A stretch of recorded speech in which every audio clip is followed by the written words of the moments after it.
Edukasi kebersihan menstruasi ini digelar di SMP Negeri 1 Makassar.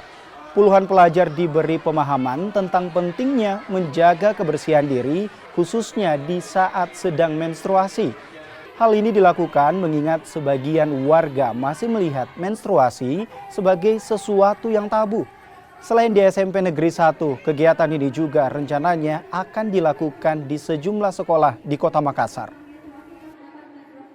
Menstruasi yang diharapkan adalah siswa lebih teredukasi tentang pentingnya kesehatan reproduksi, utamanya untuk anak SMP ya, karena masa-masa perlu juga mereka ketahui bahwa masa-masa menstruasi itu adalah masa-masa yang normal sebenarnya, dan tidak hanya untuk anak perempuan, anak laki-laki pun sebenarnya perlu edukasi ini agar mereka bisa lebih mengerti bahwa ada kebutuhan-kebutuhan perempuan yang mereka bisa jadi kalau mereka tidak paham itu bisa berujung kepada perundungan. Dari Yayasan Genmina sendiri itu adalah organisasi yang bergerak untuk kesejahteraan ibu dan anak. Jadi salah satu poin penting dari bagaimana mewujudkan kesejahteraan anak itu adalah memperhatikan kebutuhan-kebutuhan anak.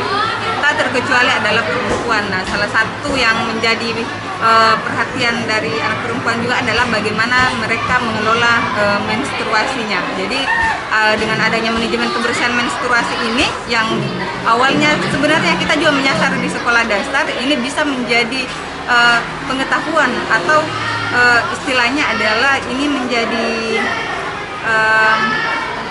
bekal untuk anak-anak di mungkin usia 10 tahun untuk